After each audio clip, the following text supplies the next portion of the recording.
gradually,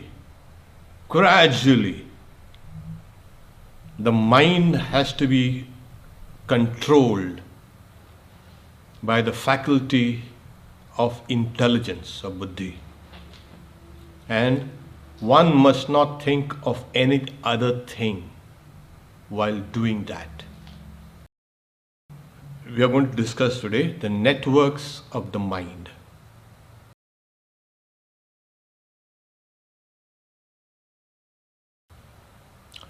When we talk about networks, what is the mind?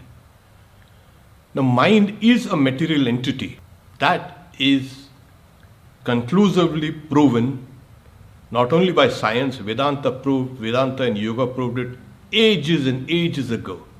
The mind is a material entity. But part of the mind is unperceivable, and that makes the trouble. So when we see a tree, what do we see? We see the branches and the stem and everything. We see part of the roots, and we do not see how there's a network of roots down below. Those are as important as the tree. And that's the reason why that is a network. Those networks in the mind are the subconscious level. Now, everywhere there are networks. You have the whole body and the brain included. There are neural networks in the brain. There are networks in the lungs. There are networks in the capillaries. There are networks in the blood vessels. There are everywhere. Networks and networks and networks. So, what is there in our physiology, in our neurology, also is in the mind. This whole world is networked. It's not only networks in the mind. For our purposes, we will discuss the networks in the mind, the laws that govern them. But you must understand, all life is networked, all nature is networked, everything is networked. So, if the networks are in nature, everywhere, then we also must understand the mind also is a subtle aspect of that nature. And it also has to work on the principle of networks. Now, how do these networks operate? There is a law. Swami Vivekananda says the old philosophers, the logicians, spoke about the laws of cause and effect. There's a cause, and then the cause becomes in turn the effect. And then the effect in turn becomes a cause and gives rise to another effect. It is a chain. It's a long chain. They call this by the name of Vyapti. Now, what is Vyapti? One wave in the mind gives rise to a series of waves. Nothing is independent in the mind. Nothing is independent in nature. So, as a result, Vritti is a wave in the mind.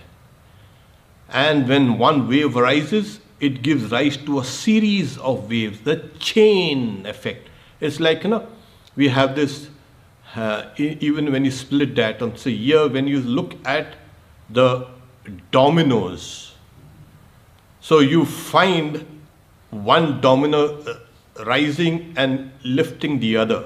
We have reversed the video, of course, for our illustrations, but you get the idea. When one wave arises, like the one domino, it gives rise to a series of waves.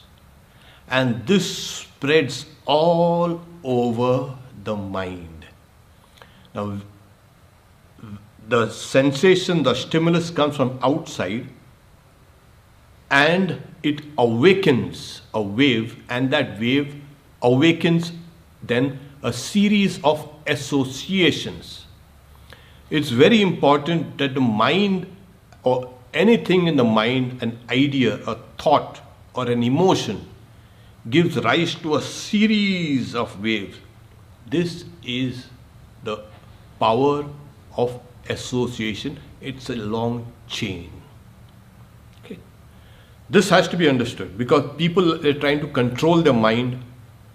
They need to control the whole chain of thoughts. Otherwise, we will not be able to do anything of the mind.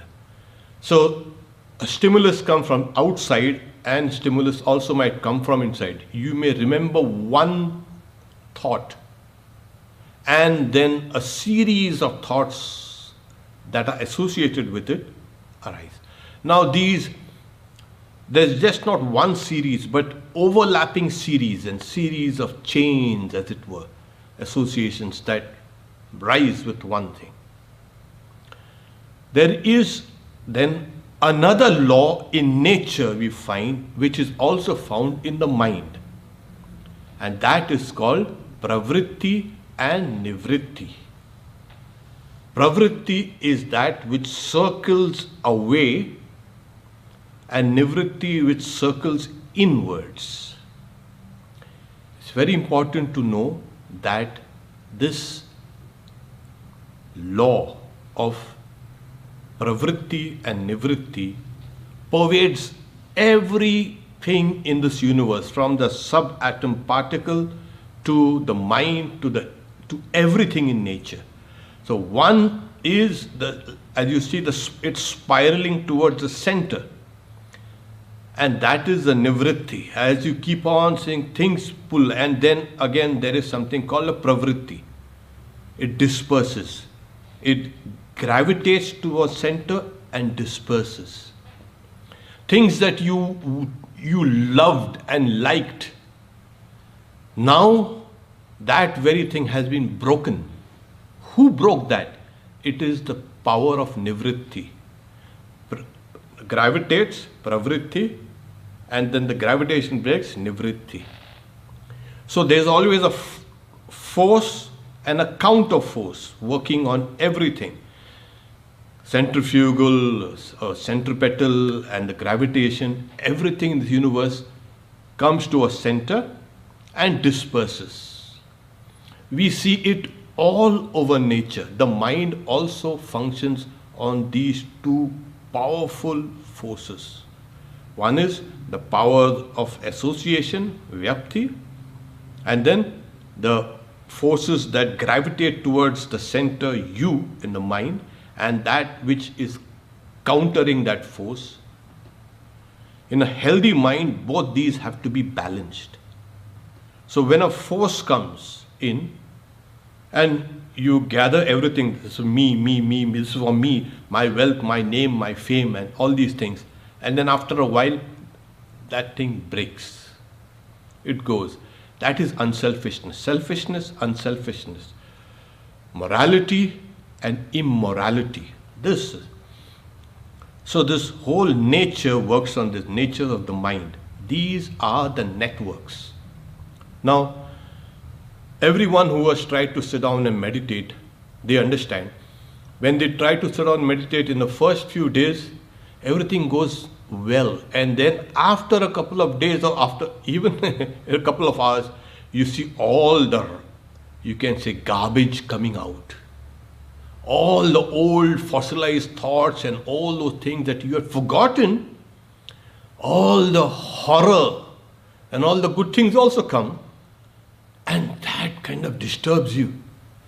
Well, meditation is a process, it is actually cleaning up things. You are to now break those chains, and those chains are coming out in order that they be broken.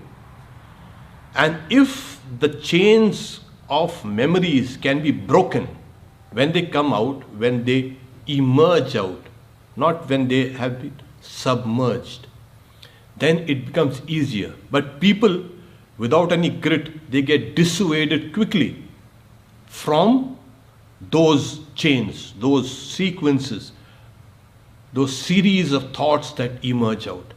No, they are being coming in order to be disabled, to be neutralized. If we know the process, how do we know the process? What do we do? There is some. There is some. What do we do? What we do is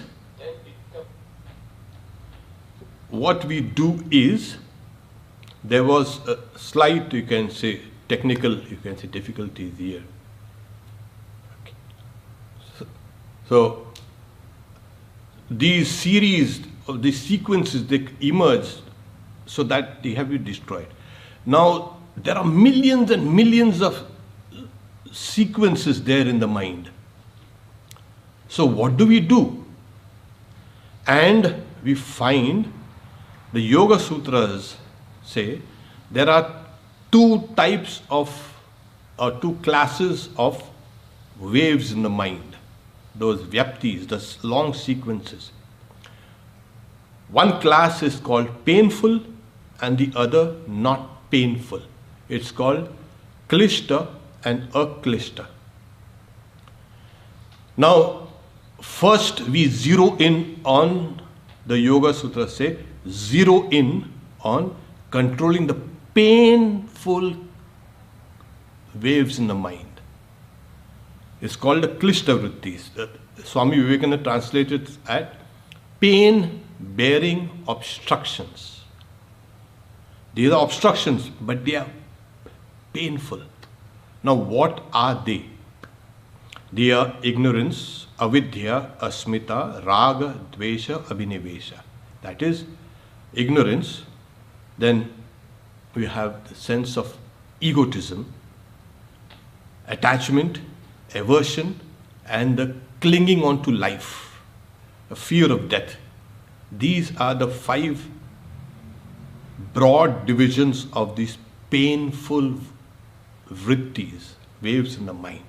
They give rise to series and series and series of waves. They are all in the subconscious. So what are the not painful? Aklishta. They have pramana, viparyaya, vikalpa, nidra, smriti. That is right knowledge, and then you can say non-discernment, and then verbal confusion, sleep, and you can say memory, nidra and smriti. So we don't have to tackle these first. We'll have to tackle the painful ones. And how do we do it? Out of those 5, ignorance, and then we have the egotism, attraction, aversion, and the fear of death. So out of this 5, the first, the second and third have to be conquered. The attraction and aversion, raga and dvesha. These are very powerful forces in the mind. If one can control them, one can control many things. So this is kind of understood. Now when we come down to this mind, this subconscious mind, and there is those huge, you can say, networks there. The whole thing has been laid out. You will have to catch the nodal points, a point where the chains are held. See, what happens, like the networks, all networks have nodes. And if you can get a grip on one of the nodes, then you loosen the chain. Now, where exactly are those nodes? Like I said, These are the 5 nodes: ignorance, and then we have something called egotism, attraction, aversion, and the fear of death. These nodes, as it were, the chains wrap themselves around those nodes. You will have to break those nodes. As simple as that. And when the nodes are broken, then what we have is the chains are freed. And what will happen? You see, there are 2 ways to do this, and we will practice them. How to disable the nodes. Because, like I said, there is one node like the stump of a tree, and then there is the chain round. There is not just one chain round one stump or node.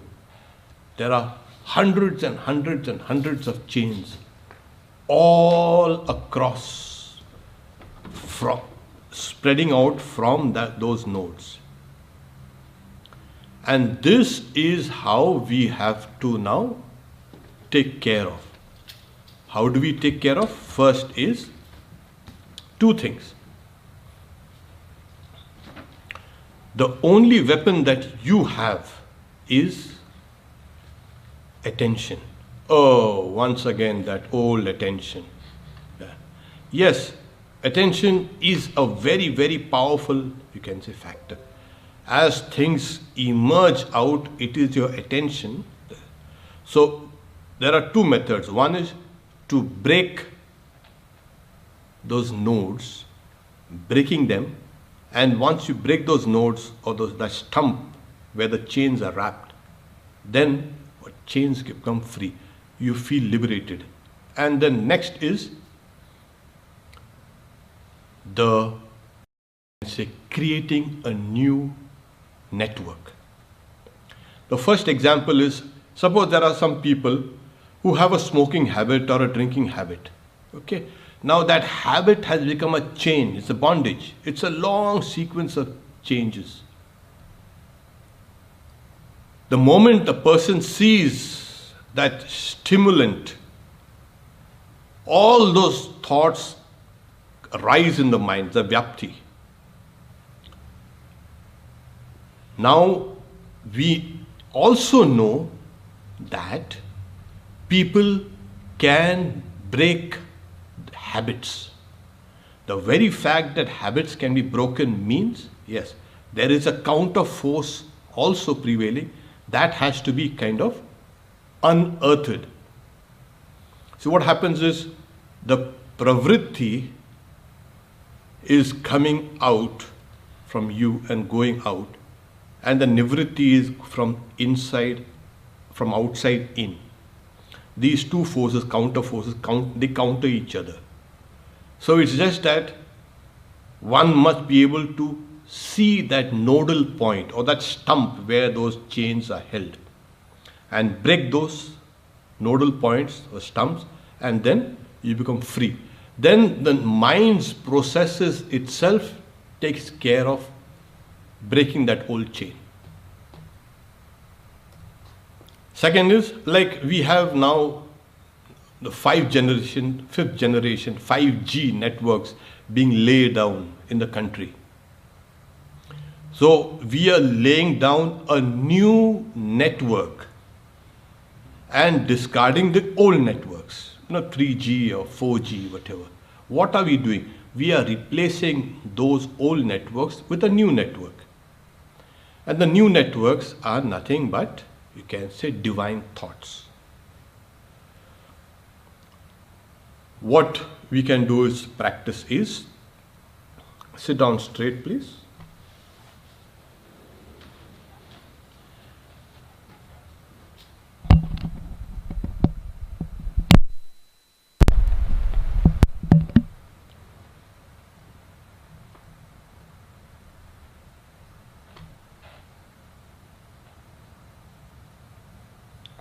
Close your eyes.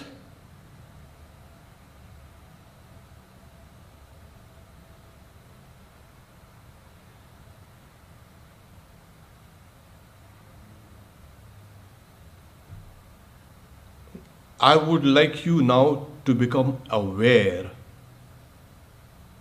of the thoughts on the screen of the mind.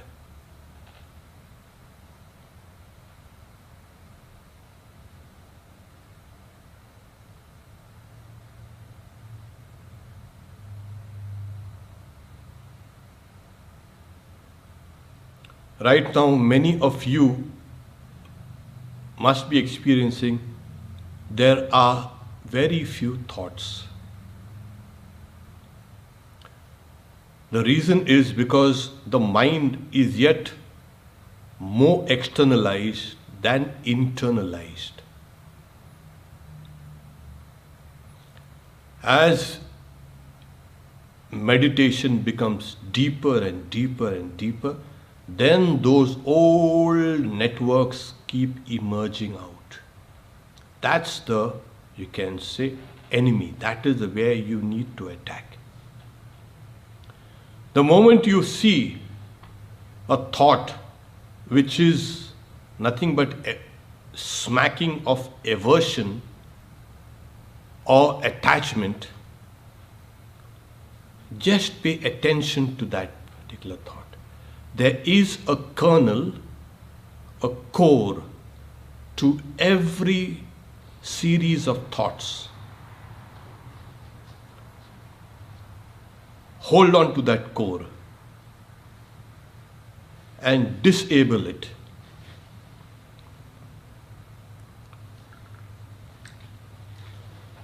We would like to see you disabling. When we were young, we were taught how to smash that particular node, or cut that node, or destroy that node with a sharp instrument. It is called, as the Bhagavad Gita, asanga shastrena dhridena chitva. Cut that stout, you can say, roots with the sword of discrimination, discernment. And this is how you got to do it. Whenever you see a thought which smacks of aversion or you can say attachment, you need to squash it there and there. So those nodes will slowly become disabled and the chains will slowly break. So for this we must use one of those, you can say, class of, you can say, vrittis, the cognitive vrittis, the non-pain bearing class of vritti is called pramana. That is, you can say, cognition. You must be able to use cognition in order to disable those pain bearing obstructions. And this is done by simply paying attention. The attention becomes unwavering. The focus becomes unwavering. This is the only way one can become free from these networks. So once again, sit down quietly, please. And as you're sitting down quietly, once again watch your thoughts.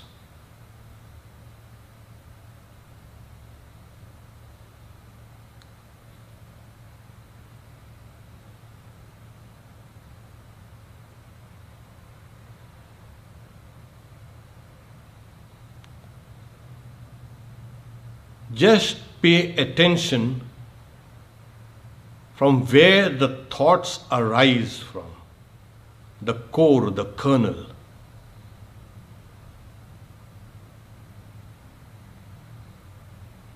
It will emerge out of your subconscious, and that is the place where you need to hit. You may not be doing it right now, but when you practice meditation, when the mind becomes deeper and introspective and inwards, then those chains will start emerging. Because right now, you are paying more attention to my words and to what you are doing right now. But remember, this is the method.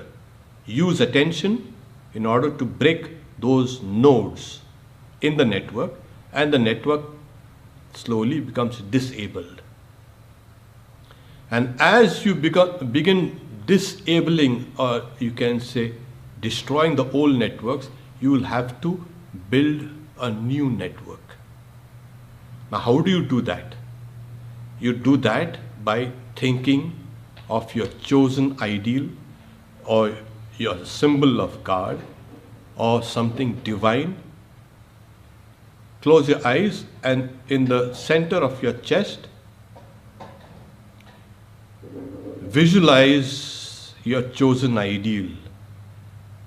It might be a symbol, an image, anything. It might be a word also, a mantra. Repeat it, please. Repeat the mantra and visualize the deity.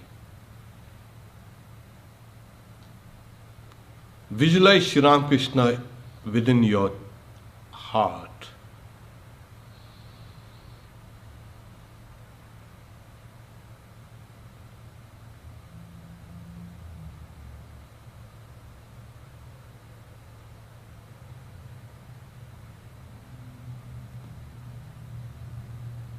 As you practice, it becomes deeper and deeper and deeper. You are laying down a new network. This network is not only in the mind, but it has a neurological basis and a biological basis also. So as you keep on thinking of divine things, the networks in the mind will give rise to a new, you can say, surface, a divine surface in the mind.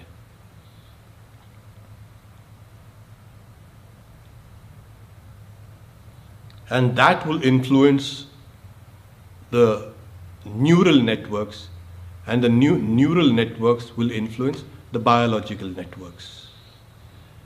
This is actual transformations through meditation.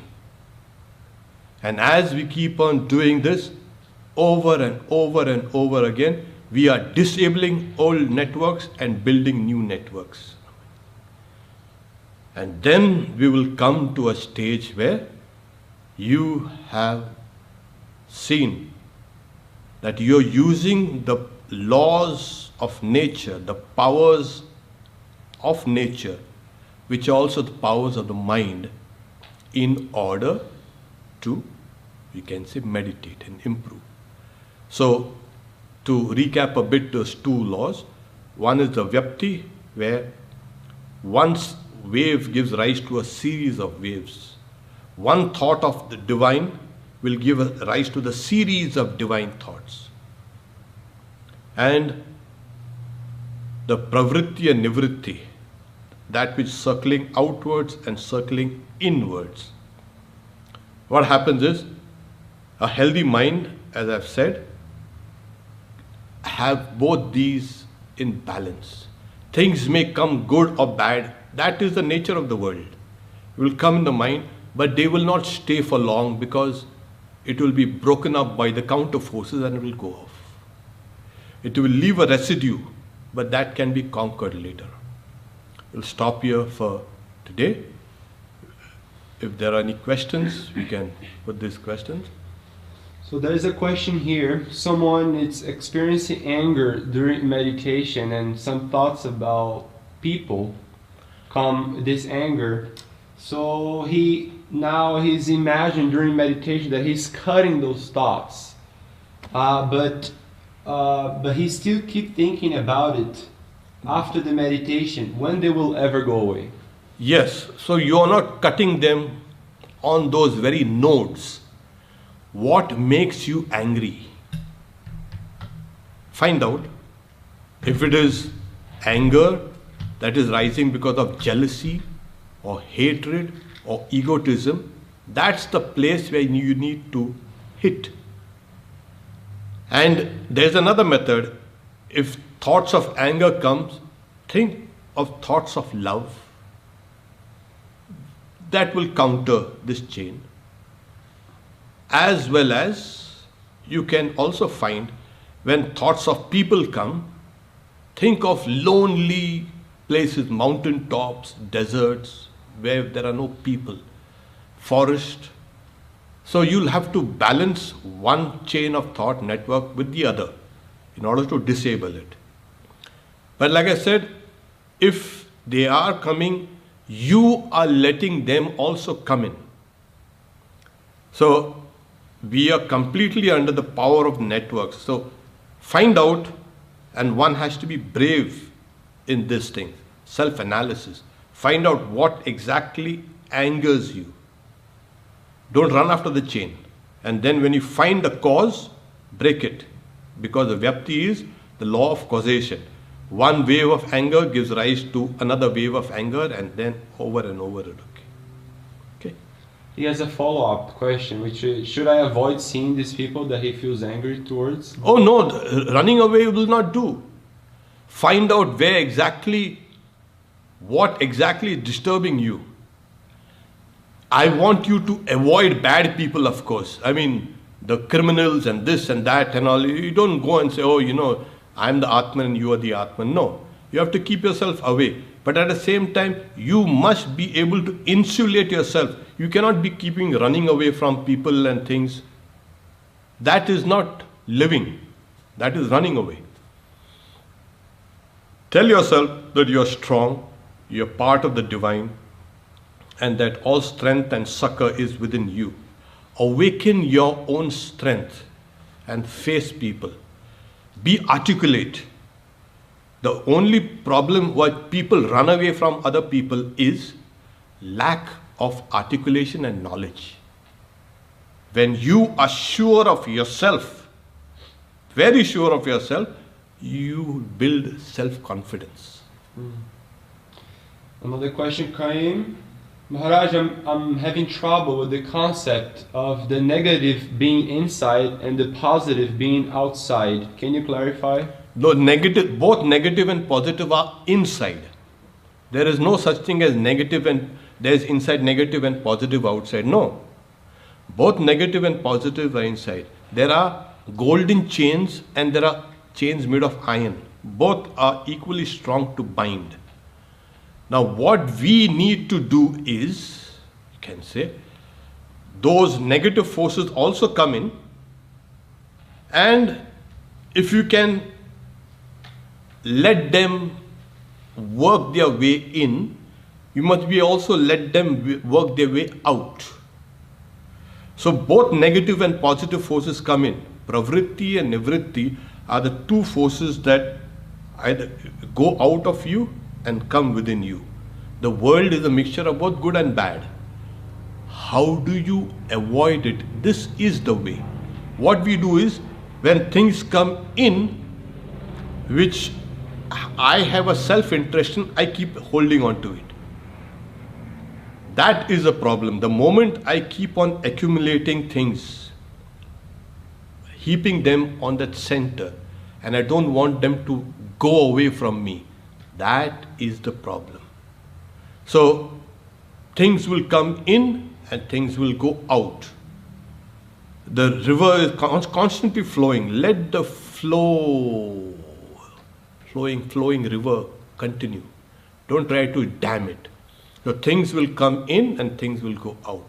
Positive things will come in, positive things will go out. Negative things will come in, negative things will go out. The idea is, this is the way the mind and nature works. Then you will be able to get a grip on the mind. To get a grip on the mind, you must know the mind. Know what exactly runs the mind. And if you have negative things inside, let go. Just let go. And they will go out. And sometimes they are buried down deep inside. So you'll have to bring them out. And how do you bring them out?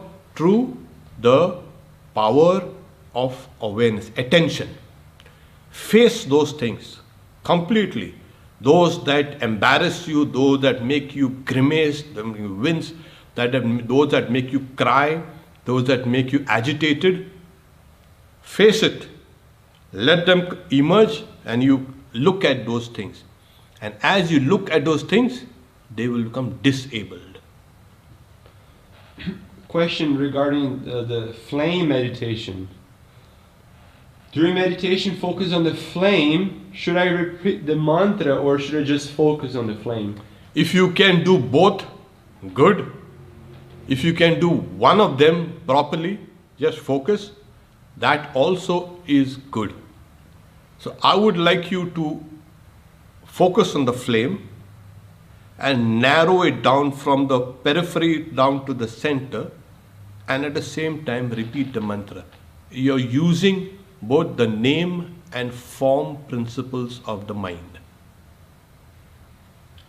During meditation, doing japa, I lose the mantra, but I feel I am mumbling, like it No. comes back in after a few seconds. No, one Can you has to repeat be it?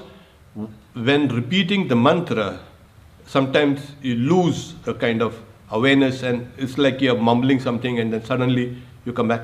No, that is the mind just lapsing into a kind of a indolence or kind of a, you can say, it's diverted.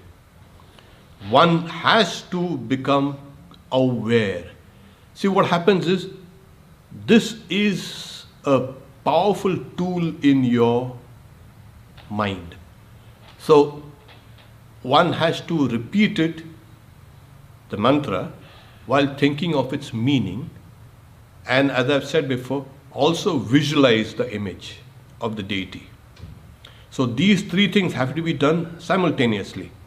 Repeating the mantra, visualizing the deity, and thinking of its meaning.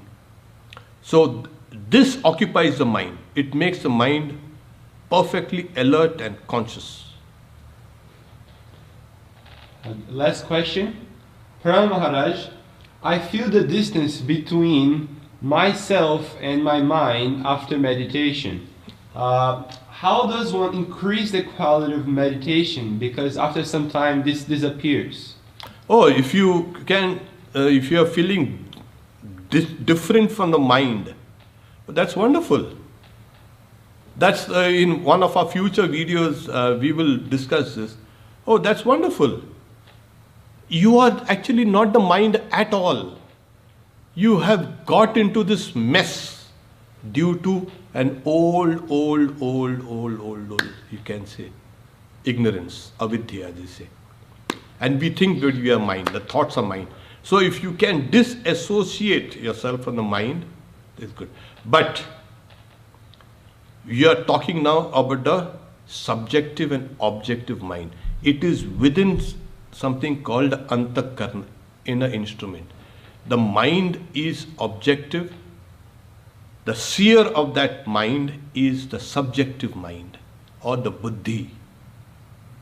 So that is actually within it. So though you think that the mind is different from me, you are within that, you can say, module. The subjective mind is watching the objective mind. So now make the subjective mind stronger and stronger. And stop identifying yourself with the objective mind. There came another question. You want to answer? How do I cut the bond of negative thought in meditation? Oh, think of positive thoughts. How do you cut the bonds of negative thoughts? Well, you bring in, if you feel unloved, take for instance, just remember that God loves you. Mm. Yes. Then there are millions and millions of people who are unloved, uncared, isolated. Never let these kind of feelings pull you down. That this world is built on a divine plan. There is the divine providence here. And learn to look at people in a different light, with different eyes. See how people themselves, each and every person is struggling, has got long struggles behind him or her. There are long struggles also behind you. Push on. The moment you become negative, that means you have kind of given up that struggle or given up pushing. Go push forward in renewed vigor. Struggle. That is actually life. Don't worry. Whenever you feel you are alone, remember the great truth that no life exists in isolation. This whole life is networked. Like all of nature is networked, all of life is networked, from the lowest to the highest. Okay. You want to take more of this? Okay. At some point of meditation, I feel empty mind and then follows a sleep state. Does that signify breaking the meditation? When you meditate, you fall asleep. Does it signify a break in meditation? So it goes blank first, another. So there's something called, you can say, just before the mind falls asleep, before you go to sleep at night, there is a stage called the hypnagogic and hypnopompic. When you're transitioning from one waking state to the dream state, you transition to a kind of a hazy state. Now, when the mind goes blank, it should not go blank in meditation. So when you're feeling a kind of blankness, get up from the seat, splash water on your face or pace up and down and sit down again. The mind has to be perfectly alert, concentrated and awake. Don't let sleep overpower you. Last question. If someone insults me, then I cannot let that person go from my meditation. What should I do? Yeah. What happens is, this is natural. When somebody insults you, you feel bad about it, and while meditating you just can't let it go. Yes, it is true, it is difficult. It is difficult, but it is possible. It may not go in one day, it may not go in 2 days, it may not go in 3 days, but like I spoke about, a habit can be broken. And this is not the first time that you are being kind of railed against and then you're feeling bad. No, it has become habitual. You have to break that habit. So, like I said, bring in the counter thoughts. Somebody scolded you, somebody berated you, bring thoughts of people praising you or loving you. Why not? What's wrong with that? So things will pop up over and over again. Those things which pop up, in fact, they can be first disabled by the power of attention. Break it down. When thoughts, negative thoughts, or thoughts of, you can say, scolding or something that they do come, they're disturbing the mind, your meditation, bring it up and start dissecting it. Lay it out there and analyze it, and you will find just silly. It was just sometimes my knee-jerk reaction to it. Secondly, as you meditate, your mind will become mature. You will not be bothered by the bark of puppies. Do you get frightened when the puppies bark? No. When a big dog barks here, you might get a kind of a little cautious. So all the small things in life will be just let gone. when the mind matures. So I want you to meditate, keep on meditating, don't be dissuaded by. What is a knot? Just repeating knot. I don't know what you're talking about. The node, the knot. The knot. Yeah, the question asked is, what do you mean by those nodes? So a stream of chains, association, stream of thoughts are tied to one of those old emotions like ignorance, and then egotism, love, hate, fear, all these things. So they don't stand kind of just floating. They need some kind of peg. That hole, that node is that peg from where things are tied and from things emerge. So once you break that peg or the stump or the node, What is it there? node, N-O-D-E, then what happens is, No. then the whole chain kind of breaks down. What you mean a knot? Yes, Another word is not for the nose. yes, I got it. yes. Thank you. Om Shanti Shanti Shanti.